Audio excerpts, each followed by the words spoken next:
네, 오늘 저희가 마태복음 12장 후반부 22절부터 45절까지 말씀을 같이 나누겠습니다. 계속되죠. 우리 예수님께서 그 갈릴리 지역 중심에 그 사역을 하시고 이제 많은 사람들의 그 반응을 이제 이렇게 받으면서 특별히 11장부터 시작된 침례요한의 의심으로부터 시작이 됐습니다. 그죠? 근데 점점 더 이제 그 예수님을 반대하는 사람들이 더 이제 이렇게 표면화되고, 특별히 종교 지도자들인 바리새인들이 이제 그 전면에서 예수님을 이제 계속 이렇게 이제 반대하고 비난하는 이제 그런 장면으로 이제 우리가 넘어가고 있습니다. 지난주까지는 사실 이제 예수님과 이렇게 예수님이 안식일을 범하는 거에 대해서 이렇게 범한다고 생각해서 질문을 하고, 또 이제 올무를 놓아서 안식일에 병 고치는 것이 옳으냐 이제 이렇게 하면서 자기들 그냥 생각으로 이제 예수님은 틀렸다 이렇게 생각하고 이제 예수를 죽일까 의논을 했었습니다. 그죠? 그렇게 해서 14절에 의논을 했는데, 오늘 장면에서는 이제 좀 더 예수님과 이 바리새인의 그룹이 더 이렇게 충돌하는 걸 우리가 보게 됩니다. 그렇죠? 예수님은 어떤 심정이셨을까? 그리고 예수님의 제자들은 또 어떤 심정이었을까? 그죠? 특별히 또 이제 바리새인들은 또 왜 이렇게 이제 끝까지 이렇게 또 예수님을 반대하고 이렇게 했을까 이제 보게 됩니다. 우리가 각자의 입장에서 우리가 좀 살펴보면 이제 좋겠습니다. 이제 순서대로 우리가 나와보겠습니다. 우리가 이제 오늘 이 이야기는 그 귀신 들려서 눈 멀고 말 못하는 사람을 데리고 와서 예수님께서 고쳐주셨어요. 그죠? 그러니까 말 못하는 사람이 말을 하고 눈이 멀었었는데 보게 된 거예요. 그죠? 이제 귀신이 들려서 아마 그 두 개가 장애가 있었는데 예수님께서 고쳐주시니까 이제 반응이 갈립니다. 그죠? 무리들은 놀라서 다 놀라 이래도, 여기서 놀랐다는 거는 깜짝 놀랐다 이런 뜻이랍니다. 그래서 아주 여기 마태복음에서 여기 한 번 딱 기록이 된 건데 너무너무 놀란 거예요. 사실 이제 예수님이 우리 앞에 9장에서 보면은 9장 32절에 보면은 귀신 들려 말 못하는 사람을 한번 고쳐주셨어요. 예수님께서. 그때는 사람들이 뭐라 그랬냐면은 33절에 이스라엘 가운데서 이런 일을 본 적이 없다. 사람들이 그때는 그렇게 얘기했어요. 근데 오늘은 이제 귀신 들려서 말만 못하는 게 아니라 보지도 못하는 거예요. 그죠? 그러니까 아마 더 어려운 이제 문제라서 그런지 사람들이 너무 놀랐습니다. 그러면서 여기서는 이는 다윗의 자손이 아니냐, 무리들이 그렇게 반응을 합니다. 그죠?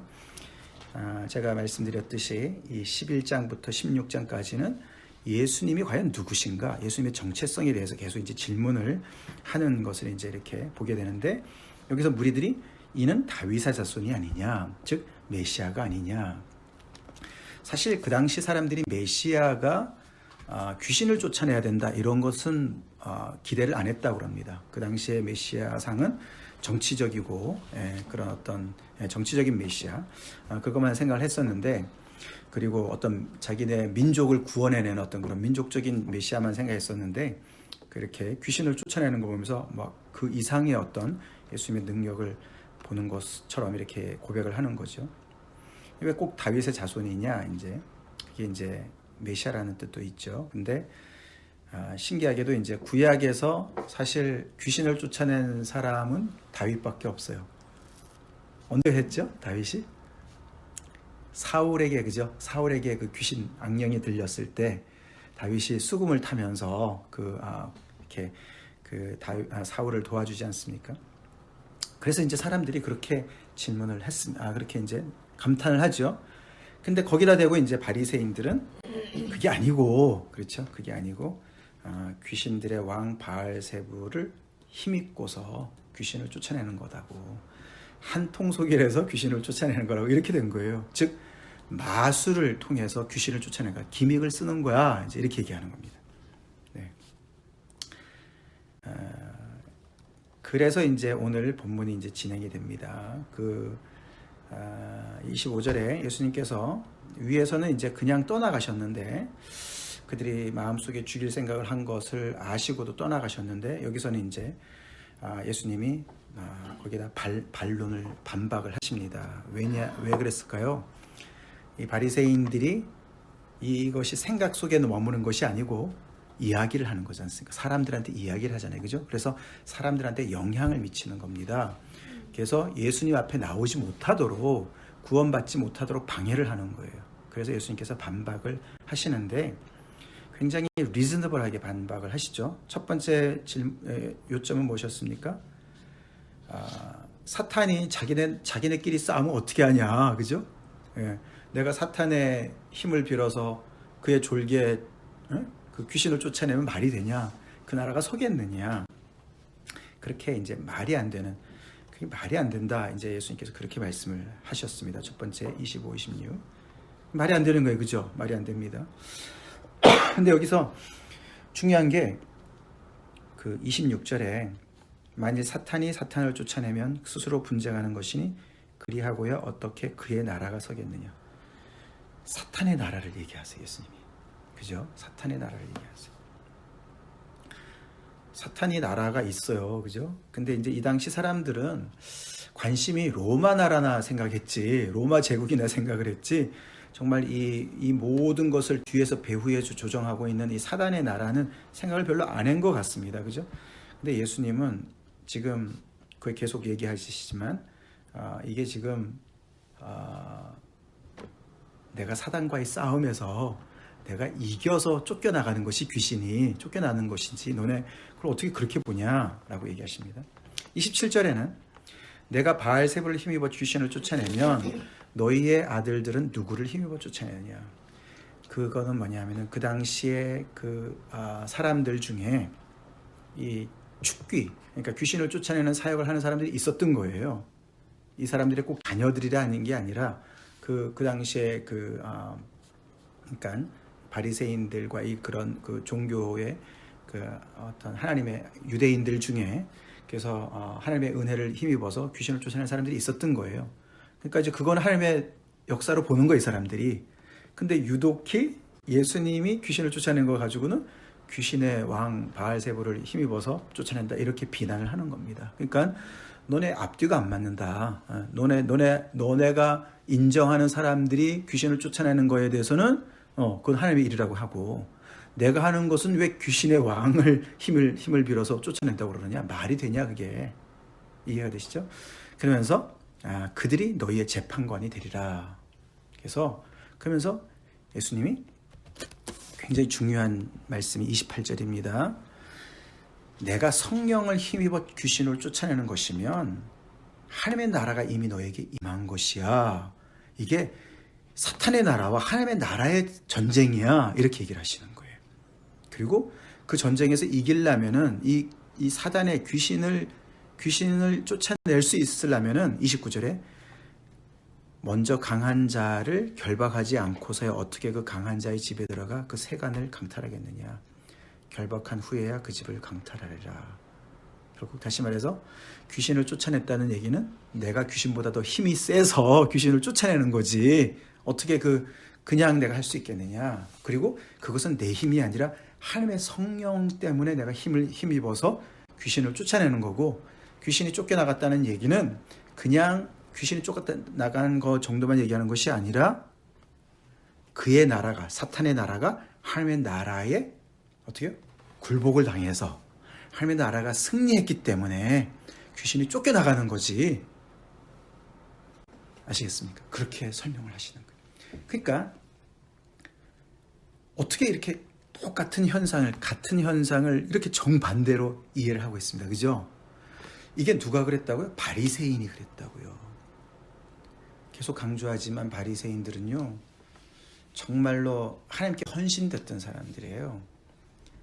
그 당시에 몇천 명의 바리새인들이 있었다 그러는데 이 사람들은 구약의 율법의 말씀을 목숨 걸고 지켰던 사람들이에요. 종교 지도자들이었어요. 그래서 이 율법을 내가 정말 온전히 지켜서 하나님께서 정말 우리를 다시금 용서하시고 이 나라를 구원해 주시기를 바라는 그 아주 간절한 마음으로 구약의 말씀을 지난주도 봤지만 안식일을 범하지 않기 위해서 어떻게 울타리를 넓게 쳤다 그랬지 않습니까? 그죠? 그래서 하여튼 뭐 하나님이 시키지 않는 것까지도 막 다 부과해가지고 무거운 짐을 지면서 막 지키려고 애를 썼던 사람들이에요. 근데 이 사람들이 예수님이 귀신을 쫓아내는 것을 보는 관점과 예수님께서 그게 어떻게 그런 일이 벌어지는가를 설명하는 관점과 너무 다른 거죠. 그죠? 완전히 충돌이 일어납니다. 참 너무 무섭죠. 무섭습니다. 그러니까 이제 특별히 우리가 예수님을 믿으면 믿을수록 우리가 하나님께 가까이 가야 됩니다. 바리새인처럼 되면 안 됩니다. 성경의 지식을 많이 가지고 있으면서 옳고 그름만 판단하고 하나님의 중심으로부터 멀어지게 되면, 그래서 우리가 지난주에도 봤지만 하나님이 뭘 원하시는지를 잘 모르는 거잖아요. 그죠? 나는 자비를 원하고 제사를 원하지 아니하노라. 하나님이 원하시는 거가 있잖아요. 그죠? 근데 이제 이 사람들은 자꾸만 제사를 어떻게 지내느냐, 율법을 어떻게 지키느냐, 이런 데만 관심이 있는 거예요. 그죠? 그러니까 자꾸 어떻게 해요? 이게 진짜 볼 거를 못 보는 거예요. 들을 걸 못 듣는 거예요.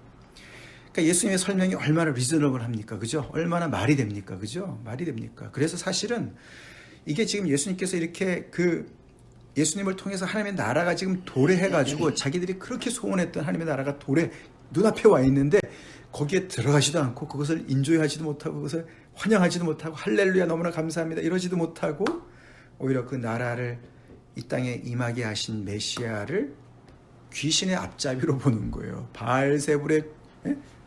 바알세불의 그냥 그 수족으로 보는 거예요. 너무너무 무서워요. 그래서 예수님이 30절에 나와 함께 아니하는 자는 나를 반대하는 자요 나와 함께 모으지 않은 자는 해치는 자니라. 중립은 없다 이런 얘기죠. 나와 함께 하지 않으면 내 편이 아닌 거다. 그러면은 사단의 편이다 이렇게 얘기를 하시는 겁니다. 자, 그러면서 예수님이 너무나 이제 무서운 말씀을 하시죠. 31, 32절에 내가 너에게 이르노니 사람에 대한 모든 죄와 모독은 사하심을 얻되 성령을 모독하는 것은 사하심을 얻지 못한다. 누구든지 말로 인자를 거역하면 사하심을 얻되 누구든지 말로 성령을 거역하면 이 세상과 오는 세상에서도 사하심을 얻지 못한다. 하나님이 모든 죄를 사하해 주시는데 사해 주시지 않는 죄가 있다. 성령을 모독하는 죄다. 그렇게 말씀하시는 겁니다. 자, 이게 해석을 잘해야 됩니다. 그래서 이게 그러면 뭐가 성령을 모독하는 죄일까? 이제 이런 생각을 해보게 됩니다. 그죠? 그러면은 사하심을 못 받는 죄도 있구나. 이제 이렇게 우리가 이 문자적으로 이렇게 매어서 해석을 하기 쉬운데 이제 이거는 그런 거보다도 어떤 특정한 죄가 있어서 그거를 지으면은 진짜 죄 사함을 못 받는다 이런 것이 아니라 이 사람 지금 바리새인들을 보면 아는 것이죠. 그죠? 결국은 예수님이 하시는 모든 사역이 성령의 역사였습니다. 그죠? 성령의 역사였어요. 그죠? 근데 성령의 역사를 귀신의 역사로 얘기하지 않습니까? 그래서 이게 소망이 없는 거예요.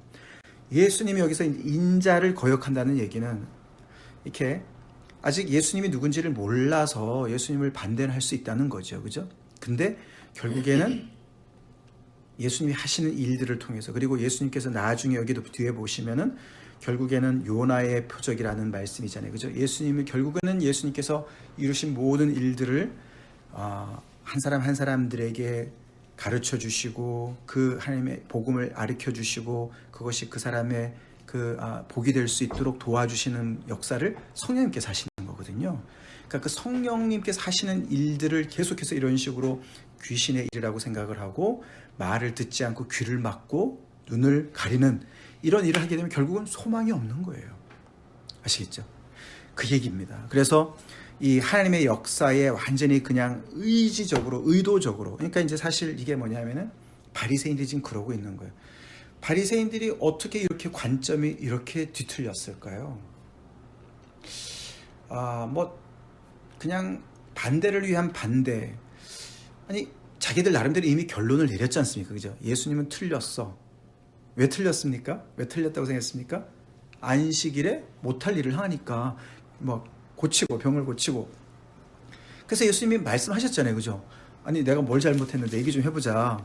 아니 너희 중에 한 사람이 양 한 마리가 안식일에 구덩이에 빠졌으면 너네 끌어내지 않느냐? 끌어내잖아. 근데 사람이 얼마나 더 중요한데. 그러면은 거기다 대해서 뭐 반론을 내든지 말이죠. 그죠? 아, 그거는 그래서 당신이 이렇게 틀렸다든가 뭐 얘기를 하지도 않고 그냥 거기서 아무 얘기도 안 하고 그냥 자기들 나름대로 결론을 내리고 예수님은 틀렸어. 죽여야 돼. 이렇게 된 거지 않습니까? 그러니까 결국은 뭐죠? 이 사람들은 진리를 추구하는 것이 목적이 아니고 뭐죠? 내가 옳다고 생각하는 그 확신을 지키는 거예요. 이게 다른 겁니다. 그래서 우리가 이걸 잘 생각해야 돼요. 그러니까 나의 고집을 지키기 위해서 나의 아직 내가 옳다고 생각하는 그것을 내 확신을 지키는 거냐 아니면 정말 진리를 추구하는 자냐. 이게 이제 성령을 모독한다는 게 바로 그런 거예요. 자기들 나름대로 이미 결론을 내렸어요.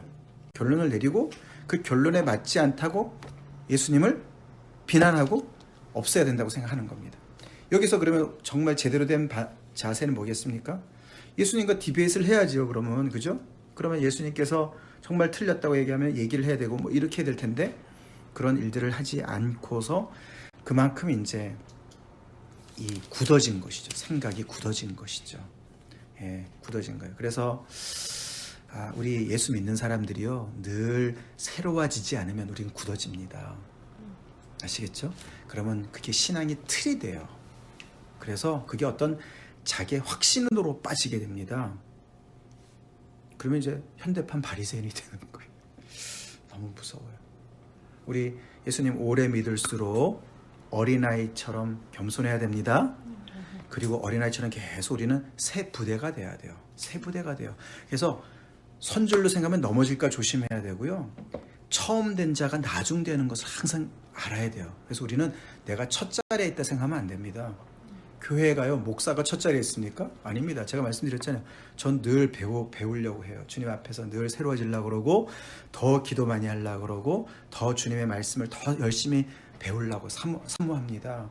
그렇게 여러분 돼야 됩니다. 그리고 제 생각이 계속 열려 있어야 돼요. 내가 옳다고 하는 것을 자꾸 이렇게 그 옳은 것만을 찾아서 말이죠. 이렇게 선택적으로 공부하면 안 돼요. 그래서 내가 나보다 다른 사람, 나랑 다른 사람의 생각을 자꾸 들으려고 해야 됩니다. 성경도요, 내가 편하게 나한테 딱 입맛에 맞게 가르치는 사람들이 있습니다. 근데 그것만을 우리가 계속 들으면 안 돼요. 그 생각이 다른 관점에서 이야기하는 사람들도 들어야 돼요. 그래서 제가 신학도 책도 여러 종류로 많이 읽으려고 애를 써요. 그래야 우리 생각이 넓어집니다. 깊어집니다. 풍성해집니다. 그런 것처럼 계속해서 하나님의 이 가르침에 우리가 계속 이렇게 성령의 역사와 하나님의 이 말씀에 계속 열려 있지 않으면은 우리는 나도 모르는 사이에 껍데기만 붙잡게 되는 거예요. 지금 바리새인들이 그런 상황에 있습니다. 그래서 예수님께서 아주 심하게 얘기를 하십니다. 정신 차리라는 것이죠. 회개하라는 것이죠. 그죠? 자, 그래서 결국 여기서 예수님이 말씀하시는 게 33절에 나무도 좋고 열매도 좋다 하든지 나무도 좋지 않고 열매도 좋지 않다 하든지 해라. 그 열매로 나무를 안다. 독사의 자식들아, 너희는 악하니 어떻게 선한 말을 할 수 있느냐? 이는 마음에 가득한 것을 입으로 말함이라. 너희들이 그렇게 밖에 얘기를 못하는 것은 너희들의 마음에 악한 것이 있기 때문에, 마음이 악해서 그런 거야. 내가 한 일은 선하고 나는 악하다, 이 말이 되냐? 내가 한 일이 좋다면은 그 뿌리가 좋은 거야. 그러니까 열매가 좋으면 나무도 좋은 거야. 그런 얘기 하시는 거예요. 그죠? 그러니까 이게 귀신을 쫓아내서 이 사람을 고치는 것이 얼마나 좋은 일이냐. 예. 근데 너네는 그 두 개를 자꾸 이렇게 나눠서 얘기를 하고, 그리고 더 나가서 너네가 결국은 그렇게밖에 못하는 것은 마음에 가득한 죄악이 있기 때문에, 악하기 때문에 입으로 그렇게 하는 거야. 여기서 독사의 자식이다. 이게요, 독사들아 이래도 그게 엄청나게 그 심한 말인데, 독사의 자식이란 말은 더 심한 말이래요. 그게 왜 그런가 하면요, 그 당시에 이제 그 표현으로는요, 이 독사의 자식이란 말은 이 자식이 엄마 독사를 잡아 삼킨 자식이라는 뜻이랍니다. 그러니까 자기 부모를 먹는 자식이라는 거예요. 독사의 자식이라니. 그래서 아주 굉장히 나쁜 그런 표현이라 그러는 거예요. 그러니까 아주 악하다는 표현을 하는 거예요. 그래서 선한 사람은 그 쌓은 선에서 선한 것을 내고, 악한 사람은 그 쌓은 악에서 악한 것을 낸다. 그래서 너네가 이렇게 계속 나를 비난하고 하나님의 성령의 역사를 이렇게 반대하는 것은 너네 마음을 체크해야 되는 거야. 너네 마음이 뒤틀려서 그런 거야. 내가 틀려서 그런 게 아니고. 지금 사실 그래서 지금 여기서 예수님께서 말이죠, 이렇게 사람들로부터 예수님이 누군지를 평가받으시는 것 같은데 오히려 그 사람들이 지금 평가를 받고 있는 걸 모르는 거예요. 그죠? 그들의 마음이 얼마나 악한지가 다 드러나고 있어요. 예수님에게 이 퍼부는 모든 것들이 보니까 그 마음에 악이 다 들어가 있어요. 그래서 너에게 이르노니 사람이 무슨 무익한 말을 하든지 심판날에 이에 대하여 신문을 받으리니 내 말로 의롭다함을 받고 내 말로 정죄함을 받으리라. 우리가 그래서 말을 잘해야 돼요. 이게 이제 예수님이 이렇게 말씀하시는 이유가 아까도 말씀드렸지만 바리새인들이요 굉장한 지위에 있으면서 그 사람들의 말이 굉장히 영향력이 있었거든요. 그래서 이 사람들이 예수님에 대해서 이렇게 음해를 하면요 그것 때문에 따지지도 않고 예수님은 바알세불의 힘을 빌어서 귀신을 쫓아내는 거래. 전문가가 얘기했어. 이렇게 되는 겁니다. 이해가 되시죠? 그래서 이렇게 예수님께서 그들의 그 악함을, 그 마음의 악함을 이야기하시고 그들의 그 무익한 말, 이렇게 내뱉는 말 때문에 얼마나 그 엄청난 그런 결과를 초래하는 거, 너네가 심판을 면할 수 없다라고 아주 엄중하게 말씀을 경고하시는 거예요. 왜냐하면 그것이 많은 영향력을 미치기 때문에 그런 것입니다. 저 뒤에 야고보서에는 말이죠. 뭐라 그랬습니까? 그죠? 예, 그 말이 얼마나 심한지, 그죠? 예, 그 말로 사람들이 그 정말 불과 같다 그렇게 얘기하지 않습니까? 그 영향력이 얼마나 심합니까, 그죠? 자, 이제 이것이 사실 어떻게 보면 예수님께서 막 그들을 공격하는 것처럼 보이지만요, 이걸 잘 보세요. 우리가 이제 좀 예수님 입장에 서서 한번 생각해 보자고요. 사람들이 무고하게 우리를 공격할 때 우리는 어떻게 됩니까?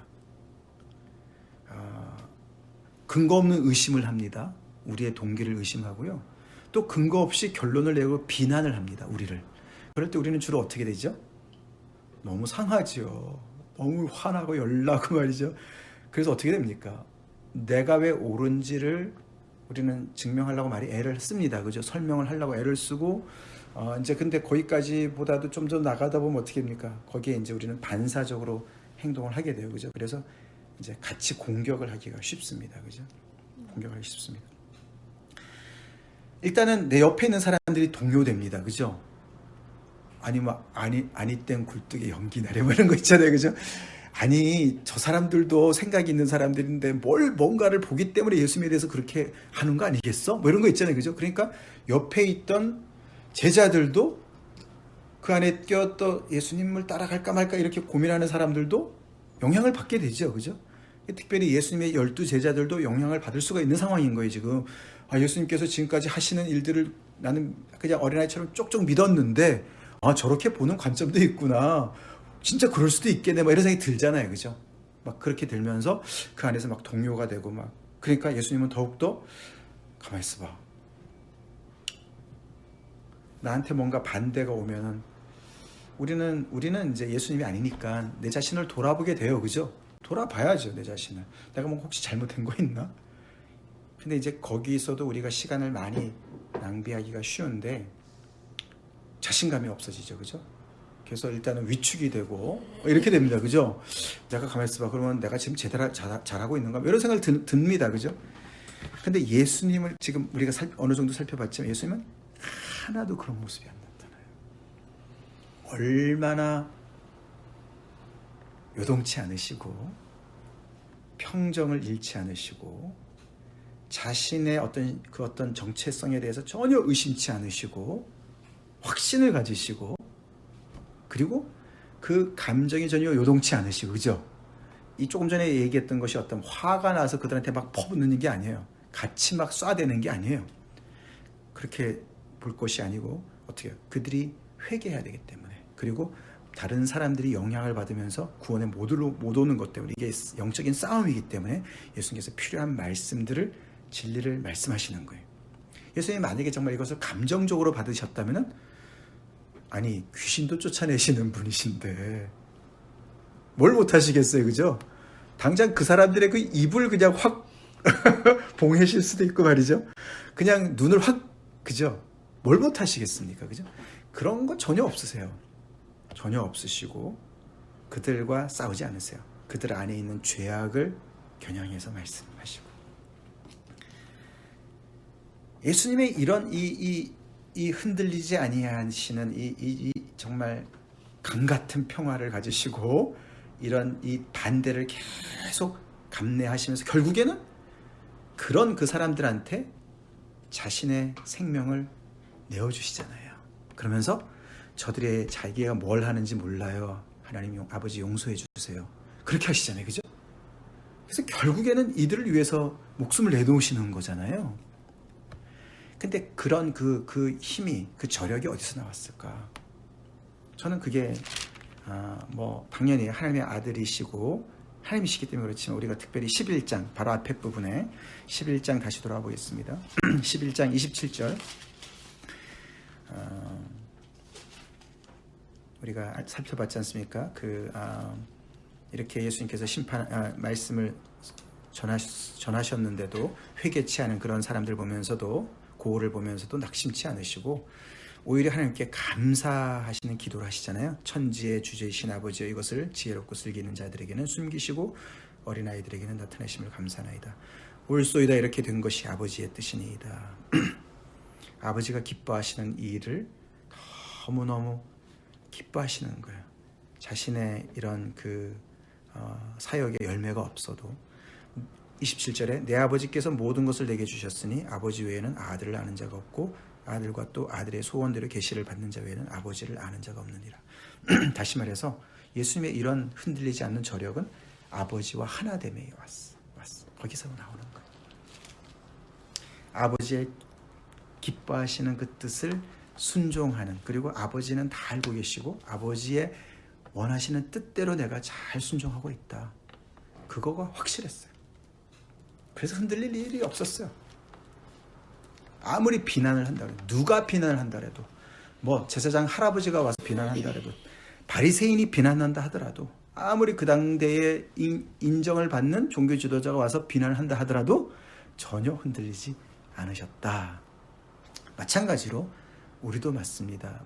똑같습니다. 우리도 주변의 많은 사람들에게 우리가 옳다고 생각하는 말씀을 전하거나 예수님을 전하거나 우리의 어떤 그런 삶의 어떤 그런 모습을 보면서 비난하는 사람들이 올 때 우리가 흔들리기가 쉬운데, 그 흔들리지 않으려면 우리는 예수님과 가까워져야 됩니다. 예수님과 나는 예수님이 기뻐하시는 일을 해. 나는 예수님의 종이야, 제자야. 예수님과 나는 전혀 거기에 틈이 없어. 그럴 때 우리는 담대해집니다.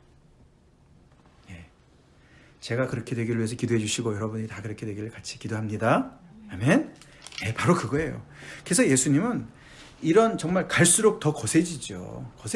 얼마나 말도 안 되는 이야기로 하고 정말 예수님을 힘들게 하고 결국에는 이 사람들의 목소리가 이기지 않습니까? 그래서 한동안에 예수님을 따라오던 사람들도 십자가에 못 박으라고 외치지 않습니까? 나중에. 그렇죠? 그럼에도 불구하고 예수님은 진짜 제자들도 도망을 가는 상황에서도 그 길을, 십자가 길을 혼자서 끝까지 가셨고, 오늘 우리가 빌립보서 말씀 묵상이지 않습니까? 그죠? 그래서 종의 형체를 가져서 십자가에 죽으시기까지, 그래서 모든 사람들은 아니었네, 하나님께 저주를 받아서 십자가에 죽은 저 사람이 무슨 메시아야 이랬는데 3일 후에 하나님께서 그를 살리시지 않으셨습니까? 할렐루야. 그 예수님의 그 흔들리지 않는, 정말 하나님 앞에서 온전한 그 정말 이 바리새인들이 가지고 있는 확신과는 너무나 다른, 그렇죠? 이 아버지의 그 마음을 너무나 알고 그 아버지를 사랑하는 그 헌신, 충성, 세상이 다 몰라줘도 등을 돌려도 거기에 완전히 솔드아웃 되셨던 예수님을 닮아서 우리도 바로 그 예수님에게 솔드아웃이 돼야 돼요. 거기에 완전히 몰입을 해야 우리는 십자가의 길을 계속 갈 수가 있습니다. 아멘. 자, 그리고 38절 넘어가겠습니다. 자, 그랬는데 이제 그때 이제 또 서기관과 바리새인들이요, 너무나 뻔뻔하게 예수님에게 표적을 보여주기를 원합니다. 이게요, 표적을 보여주면 내가 믿을게 이런 말이겠습니까? 아닌 거예요. 표적을 보여달라는 말은 뭐냐면은 당신이 지금 뭔가를 계속 주장하는데 그 배지 좀 내놔봐라 이거예요. 당신을 증거할 수 있는 무슨 배지나 뭐 요즘 말하면은요 졸업장 같은 거 가져와봐라 뭐 이런 거예요. 너를 증명할 증명서를 내놔봐. 증명서 띄워와 막 이런 거예요. 그러니까 예수님이 당연히 악하고 음란한 세대에게 내가 표적을 줄 게 없다. 이게 이제 앞에 우리가 그 11장에 이 세대를 무엇으로 비유할까 16절에 그죠?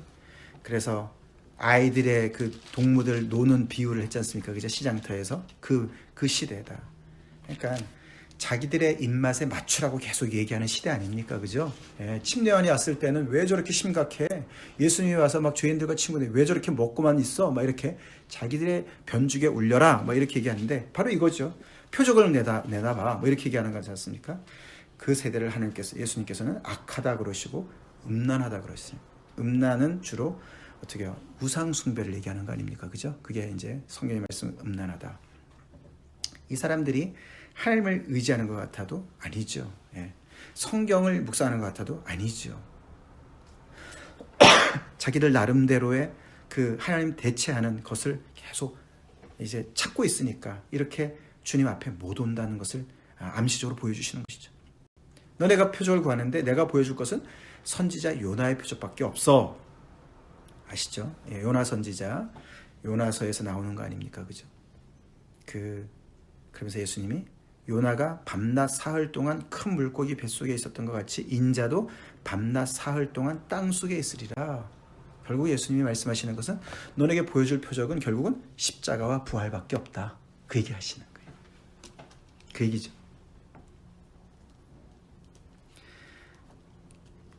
죽은 지 사흘 만에 땅속에서 다시 부활하신 사건을 하나님께서 보여주셨어요. 나중에 그죠? 나중에 보여주십니다. 표적으로 보여주십니다. 그죠? 근데 이 마태복음 28장 저 뒤에 가면 어떻게 되는지 아세요? 바리새인들은 어떻게 합니까? 그 부활을 거짓말로 덮습니다. 제자들이 시체를 훔쳐갔다 그래라. 그죠? 예수님이 무덤 속에 있을 때는 어떻게 했습니까? 그 빌라도한테 가가지고 저들이요 뭐 부활이니 어쩌니 얘기하니까요 그 무덤을 지키게 해주세요. 그래가지고 군병들이 지켰습니다. 그죠? 무덤을 임봉하고 지켰어요. 근데 예수님이 부활하셨어요. 어떻게 해요? 그 다음에는 말도 안 되는 제자들이 시체를 훔쳐갔다 라고 이야기를 얼버무립니다. 돈을 많이 주고. 결국은 그 표적을 하나님께서 보여주셨지만 그 표적을 없애버리는 사람들이 됩니다. 그러니 무슨 표적이 도움이 되겠습니까? 그죠? 자, 그러면서 예수님께서 심판 때에 이 시대의 사람들이 니느웨 사람들에게 정죄를 받을 거야. 니느웨 사람들이 바로 이 요나 시대 그 당시 사람들 아닙니까? 그죠? 이 요나가 히브리 사람인데 유대 사람인데 그 당시에 그들을 멸망시킨 이 북이스라엘을 멸망시킨 아시리아의 수도가 니느웨거든요.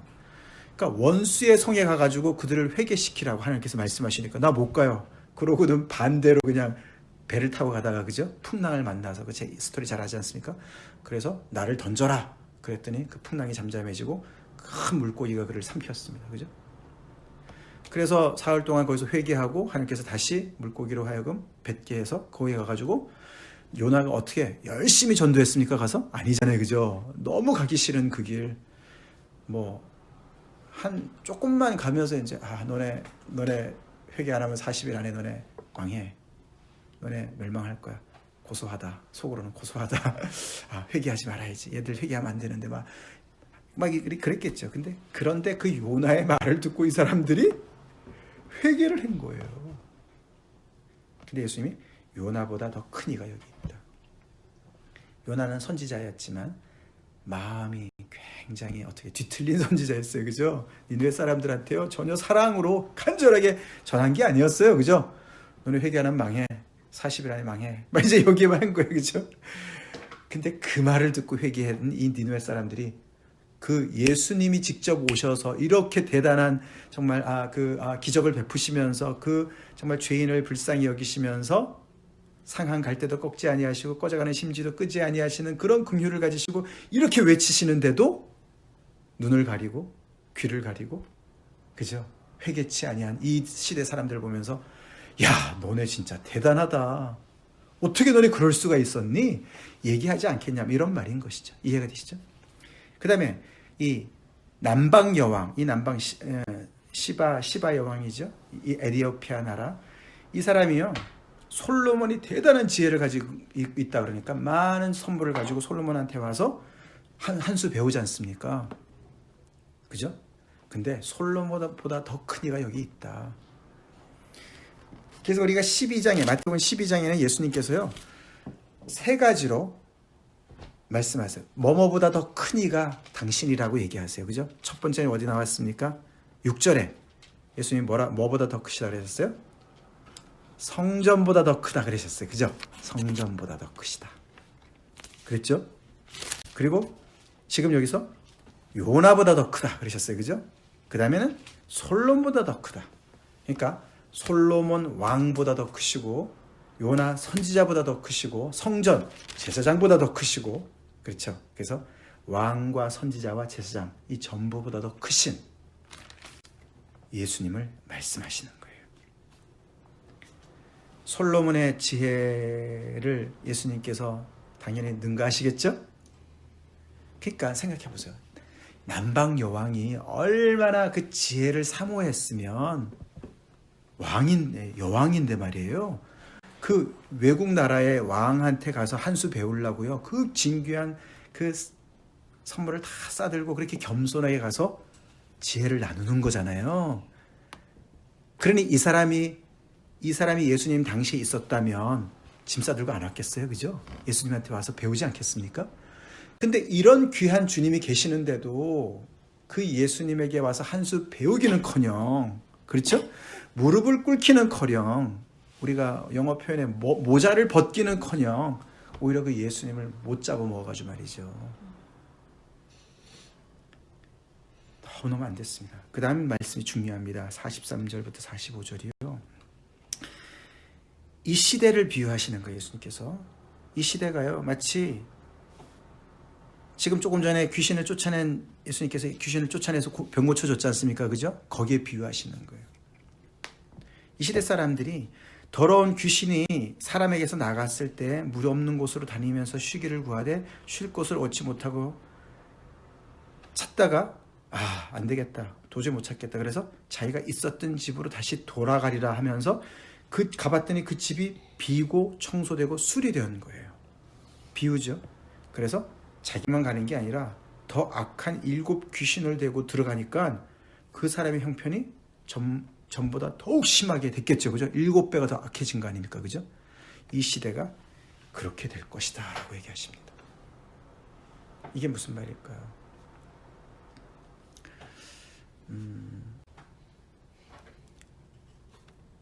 우리가 자연세계에도 베큐um 있잖아요. 그죠? 진공 상태는 이 자연세계도 싫어합니다. 그래서 이 진공 상태가 있으면은 조금만 구멍이 생기면 확 거기에 공기가 찾으러 가지 않습니까? 그죠?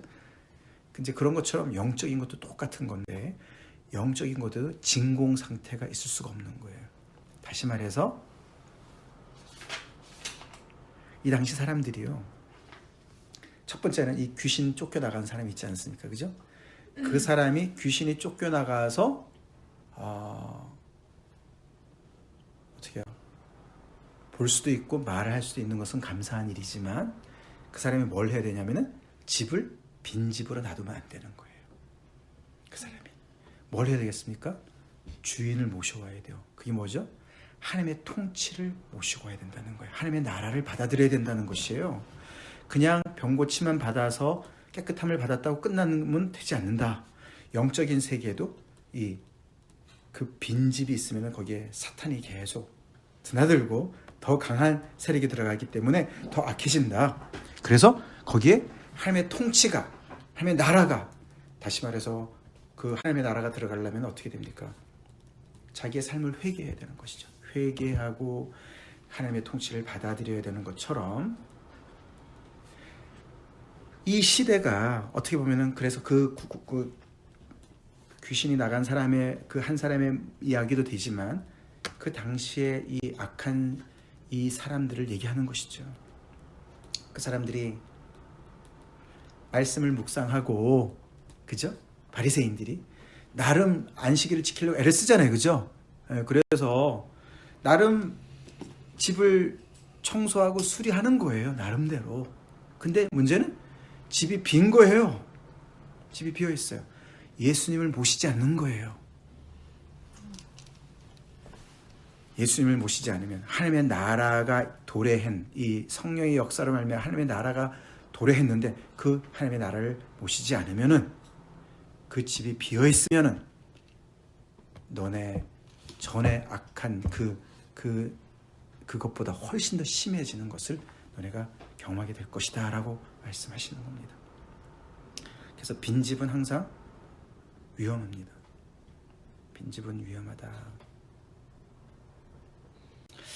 자, 그러니까 그 당시 바리새인들이 적당히 깨끗한 게 문제인 것이죠. 그게 진짜 문제입니다. 우리가요, 그게 바리새인들의 딱 모습입니다. 집은 소재하는데 그 집에 주님을 모시지 않는 거예요. 하나님을 모시지 않는 거예요. 그러니까 바리새인들이 얼마나 정결 예식에 아주 그냥 목숨을 걸었는데요. 그러니까 결국은 자기 의를 쌓는 거예요. 자기 집을 정결케 하는 거예요. 그래서 율법의 말씀을 통해서 자기 의를 쌓아 나가니까 얼마나 어떻게요? 나는 의로워, 저 사람보다 의로워. 그러는데 그 자기의 집에 어떻게요? 이 하나님의 통치, 살아계신 하나님, 예수 그리스도의 통치, 예수 그리스도의 그 정말 메시아 되심을 받아들이지 못하는, 그래서 그 예수님의 멍에를 내지 않는 거예요. 멍에를 지지 않는 거예요. 예수님의 제자로 들어가지를 않는 거예요. 이해가 되시죠? 주인으로 예수님을 모시지 않는 거예요. 메시아로 모시지 않는, 구세주로 모시지 않는 그 모습이 바로 바리새인들의 모습인 거예요. 오늘날도 똑같습니다. 오늘날도 똑같아요. 우리가 교회 다니면서 좋은 말 많이 듣고요, 그래서 착하게 살아라 이렇게만 받는 사람들 있잖아요. 그런 사람들이 더 무서워요. 예수님의 통치를 받는다는 건요, 예수님의 멍에를 진다는 거는요, 늘 예수님 앞에서 겸손하게 있지 않으면 불가능하지 않습니까? 그죠? 그 크신 예수님 앞에 뭘 잘난 척을 할 수가 있겠어요? 그죠? 그래서 우리가 빌립보서 말씀에 너희가 오늘 너희 안에 그리스도의 마음을 품으라고. 그러면은 우리는 그 그리스도만 생각해 보면, 정말 어디 가서 우리가 자랑할 게 있어요, 그죠? 그 주님 앞에 뭐 내놓을 게 있습니까? 지난주 말씀처럼 완전히 내가 뱅크럽해서, 그죠? 바울이 자기가 잘난 줄 알았는데 그 예수님을 잡아 죽인 인간인 것을 안 거잖아요. 그 하나님의 아들을 잡아 죽인 인간이에요. 메시아를 잡아 죽인 인간인 걸 알게 된 거죠.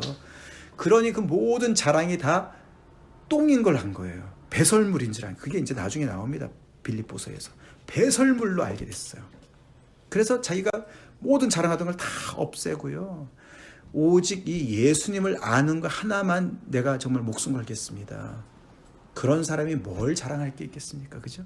그게 빈집을 탈피한 사람의 모습이에요. 그런 사람에게는 사단이 들어올 수 없습니다. 교만이 들어올 수가 없어요. 그런 사람은요, 이 바리새인들처럼 이렇게 정말 뭔가 껍데기를 붙잡고서 껍데기가 더 단단해지면서 하나님을 멀리 떠나는 이런 지위에, 이런 위치에 서지 않을 줄로 믿습니다. 예수님을 우리의 마음 중심에 온전히 모시고 그 크신 우리 주님을 날마다 흠모하면서 우리 더 겸손해집시다. 그 주님이 크실수록 우리는 더 겸손해질 줄로 믿습니다. 아멘.